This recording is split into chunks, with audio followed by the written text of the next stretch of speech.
کے بیٹھے. پہلا آیا وہ رسول کے احترام میں ایک سیڑھی نیچے بیٹھا. دوسرا آیا وہ احترام میں ایک سیڑھی اور نیچے بیٹھا. تیسرا آیا وہ احترام میں ایک زینہ اور نیچے بیٹھا. یا علی آپ نے پہلا زینہ چھوڑا, دوسرا چھوڑا, تیسرا چھوڑا اور اس جگہ پہ بیٹھے جہاں محمد بیٹھا کرتے تھے. اب میں جملہ دے رہا ہوں, امداد علی حیدری تاریخی جملہ کہنے لگا, دلوں کی تختی پہ نقش کرنے لگا. جب کہا نا علی آپ تو محمد کی جگہ پہ بیٹھ کرو, علی نے اپنا ہاتھ منبر پہ مارا. کہ ان لکڑی کے تختوں کی حیثیت کیا ہے, میں تو محمد کے کندھوں پہ بیٹھا کرتا ہوں.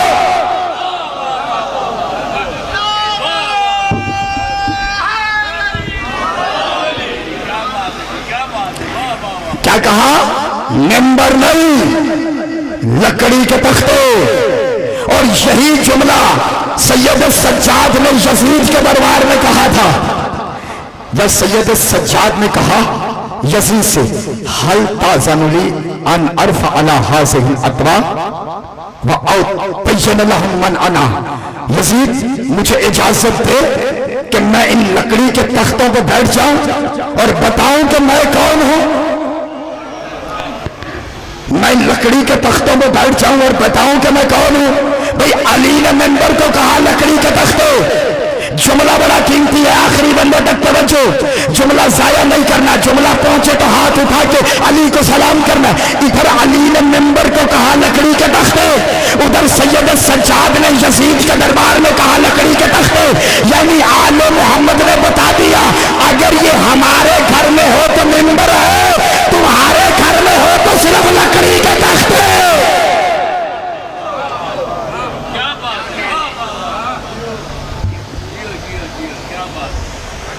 تمہارے گھر میں ہوں تو لکڑی کے تختے. علی نے اپنی عصمت منوائی. صلوات بھیجے عالم.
صلوات بھیجے آل محمد.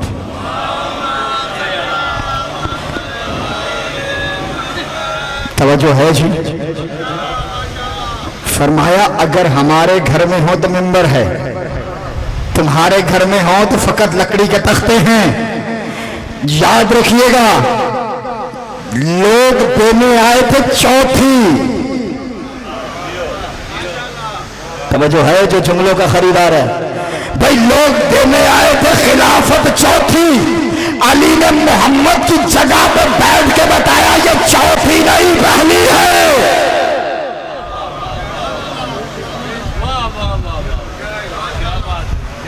مسند رسالت پہ بیٹھ کے بتایا میں ہوں محمد سے بلا فصل.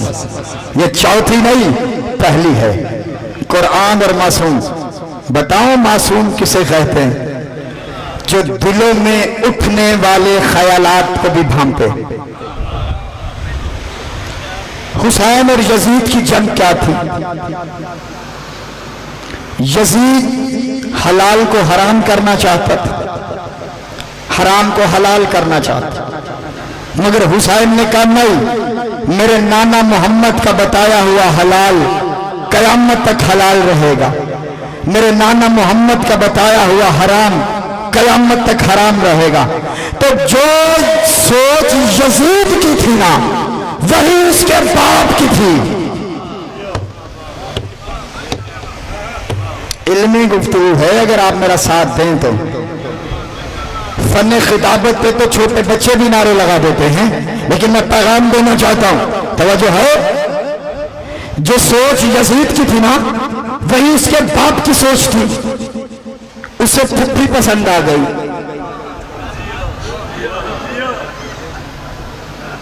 میں نے کہا جہاں میں نے خاموش ہونا ہے وہاں آپ نے بولنا ہے۔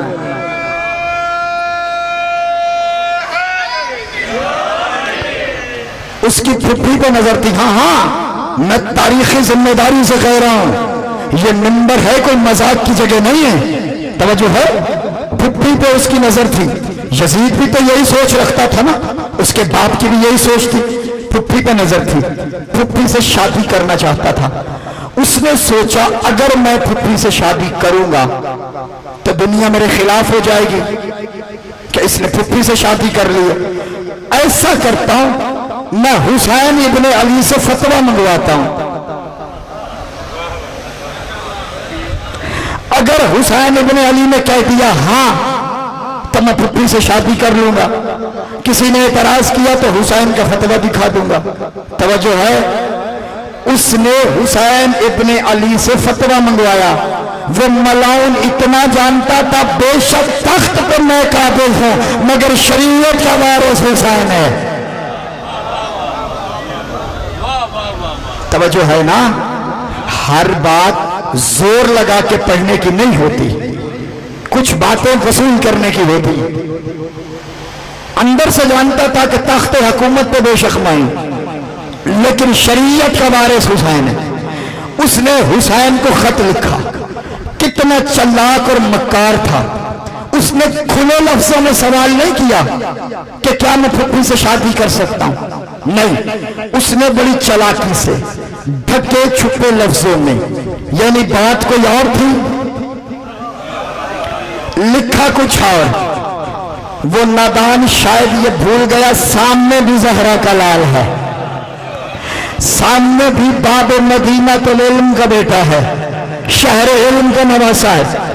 اب اس کی چلاکی دیکھیے گا، اس نے پوچھنا یہ تھا کیا پھپھی سے نکاح ہو سکتا ہے، اس نے کن لفظوں میں خط لکھا، کہتا ہے حضور ایک سوال ہے، اگر بندہ اپنے گھر میں پودا لگائے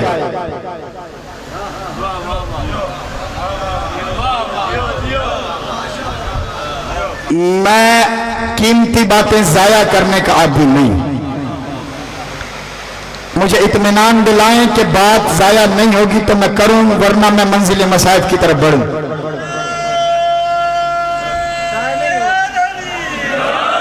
توجہ ہے، اس نے خط لکھا کہ جناب ایک بندہ اپنے گھر میں پودا لگائے، پودے کی حفاظت کرے، اسے وقت پہ پانی دے، وقت پہ کھاد بھی دے، وقتاً فوقتاً اس کے پتوں کی کانٹ چھانٹ بھی کرے، اس کی صفائی ستھرائی کا خیال بھی رکھے، اسے جانوروں سے بھی بچا کے رکھے، بیڑ بکریوں سے بھی بچائے، پھر وہ پودا پل کر جوان ہو جائے اور درخت بن جائے، اس درخت پہ پھل لگ جائے تو کیا اس درخت کا پھل کھا سکتا ہوں؟ توجہ نہیں فرمائی آپ نے، میں ابھی مطمئن نہیں ہوا، ہر ہاتھ بلند ہو علی سے خیرات لینے کے لیے جملہ مکمل کروں۔ وہی سوال دیکھیے گا اس کا، کہ بندہ پودا لگائے اپنے ہی گھر میں، پھر اسے پانی وقت پہ دے، کھاد وقت پہ دے، اس کے پتوں کی کانٹ چھانٹ بھی وقت پہ کرے، بھیڑ بکریوں سے جانوروں سے بھی بچا کے رکھے، موسمی اثرات سے بھی بچا کے رکھے، اس کی حفاظت کرے، پھر وہ درخت بن جائے جوان ہو کر، اس پہ پھل لگ جائے، تو کیا جس نے پالا ہے، جس نے خیال رکھا ہے، اس درخت کا پھل کھا سکتا ہے؟ سامنے بھی زہرا کا لال تھا، مجھے نہیں پتا کون بندہ جملہ رائے گا کرے گا، کون دل کی تختی پہ نقش کرے گا، جس کے دل کی تختی پہ جملہ نقش ہو جائے وہ ہاتھ اٹھا کر علی کو سلام کرے۔ کیا اس درخت کا پھل کھا سکتے ہیں؟ پھل کھا سکتے ہیں۔ حسین ابن علی نے بھی کمال جواب لکھا، حسین نے جواب لکھا، اس درخت کی شاخ کو کاٹ کے دیکھو، اگر پانی نکلے تو کھا سکتا ہے، اگر خون نکلے تو حرام۔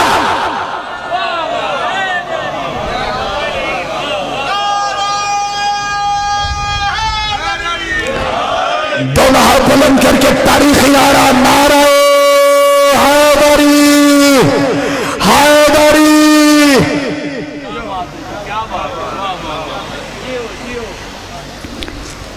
اللہ نے آل محمد کو جتنی عزتوں سے نوازا تھا اس سے کہیں زیادہ امت نے دکھ دیے ہیں۔ رونے کے دن ہیں، رونے کی راتیں ہیں، پتہ نہیں اگلے سال کون زندہ رہے کون مر جائے، جی بھر کے پرسہ دینا۔ تاریخ نے لکھا کہ حسین کے پاس 4 طاقتیں ایسی تھیں، اگر حسین ان کو یکجا رکھتے پھر کربلا آج جیسے پڑھی اور سنی جاتی ہے ایسے پڑھی اور سنی نہیں جاتی۔ اپنے وقت کے 4 علی تھے حسین کے پاس، 4 طاقتیں، مگر حسین چاہتے تھے کہ یہ میں نے جنگ تلوار سے فتح نہیں کرنی، عباس کی چپ سے فتح کرنی۔ اجرکم حسین نے اپنی طاقت کو تقسیم کر دیا کہ مسلم تم کوفے جاؤ، محمد حنفیہ تم مدینے رہو، باقی رہے سجاد اور عباس۔ سجاد کا ذمہ میں لیتا ہوں، زینب عباس کا ذمہ تم رہو۔ اجرکم یہ جو 2 نشانیاں ہیں نا، ایک عباس کی نشانی ایک مسلم کی نشانی، آپ کو ہر مجلس میں نظر آئے گی، ہر مجلس عباس کا علم آپ کو ہر مجلس میں نظر آئے گا۔ اور عزاداری کے بعد جو آپ سلام کرتے ہیں السلام علیکہ یا ابا عبداللہ، یہ مسلم نے سلام کیا، یہ مسلم کی نشانی ہے۔ برداشت کرو گے عزادارو؟ جب مسلم کوفہ پہنچے 18,000 لوگوں نے جناب مسلم کے ہاتھوں پر آقا حسین کی بیعت کی، مسلم کے ہاتھوں پر حسین کی بیعت کی۔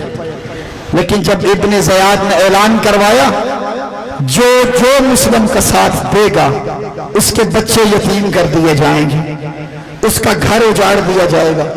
مسلم نماز پڑھا رہے تھے، پیچھے صفیں تھیں، نماز مکمل کر کے دیکھا تو تنہا مسلم تھا۔ اجرکم اللہ۔ علامہ اظہر حسن زیدی علی اللہ مقامہ ونور اللہ مرقدہ، مولا درجات بلند کرے، فرمایا کرتے تھے پورا کوفہ مسلمانوں سے بھرا تھا مگر مسلم صرف ایک تھا۔ جب ابن زیاد نے اعلان کیا کہ جو بھی حسین کے سفیر کو پناہ دے گا اس کا گھر اجاڑ دیا جائے گا، سارے کوفے والوں نے اپنے دروازے مسلم پہ بند کر دیے۔ مسلم تھکے ہوئے در بدر گرتے سنبھلتے ایک دروازے پہ آ کے بیٹھے۔ اس دروازے سے ایک بڑھیا باہر آئی، کہنے لگی مسافر یہاں کیوں بیٹھا ہے؟ مسلم نے کہا تھوڑا سا پانی ملے گا۔ جب پانی پیا مسلم پھر وہیں بیٹھے رہے۔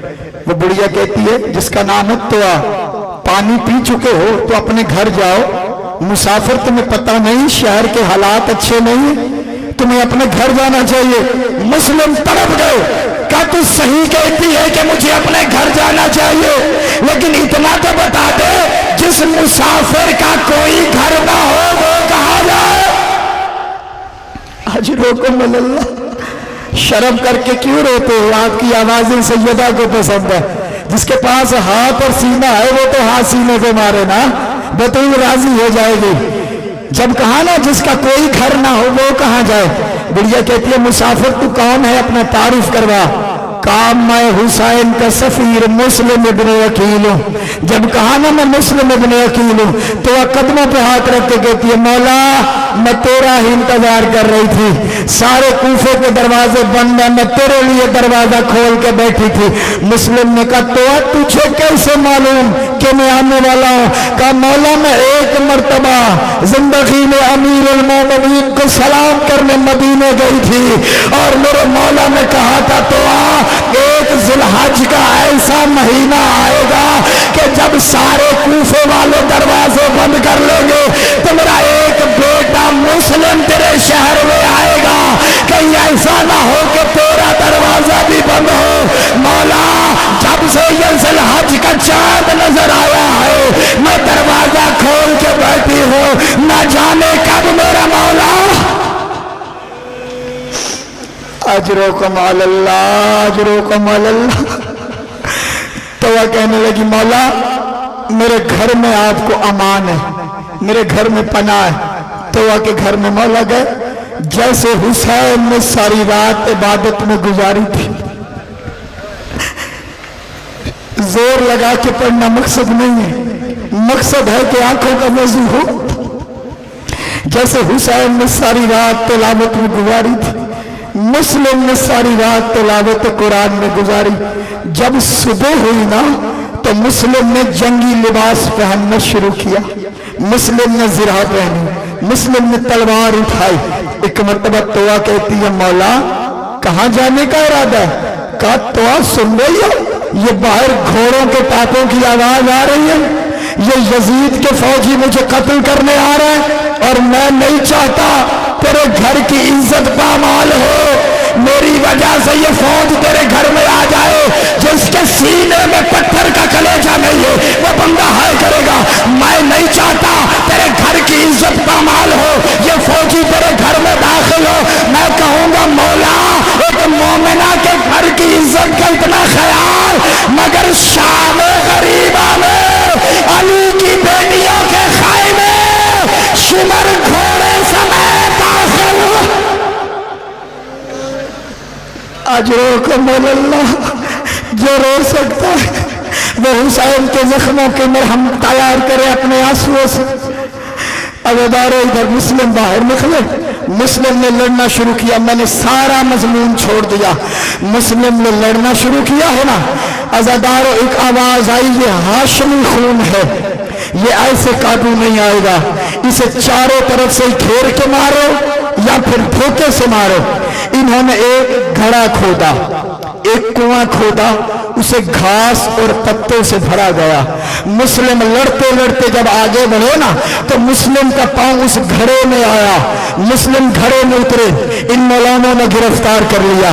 جملہ برداشت کرو گے بدارو، جیسے سید سجاد کو بیڑیاں پہنائی تھی، جیسے سید سجاد کو توق پہنایا تھا، ویسے انہوں نے بیڑیاں اور توق پہنا کر لے گئے مسلم کو ابن زیاد کے سامنے۔ جملہ برداشت کرو گے بدارو، جیسے ہی دربار میں لے کے گئے نا ایک حرام زادہ سپاہی مسلم کی زنجیر ہلا کے کہتا ہے مسلم امیر کو سلام کر، مسلم امیر کو سلام کر۔ مسلم نے کہا میرا امیر حسین کے سوا کوئی نہیں۔ اجرکم علی اللہ، میرا امیر حسین کے سوا کوئی نہیں۔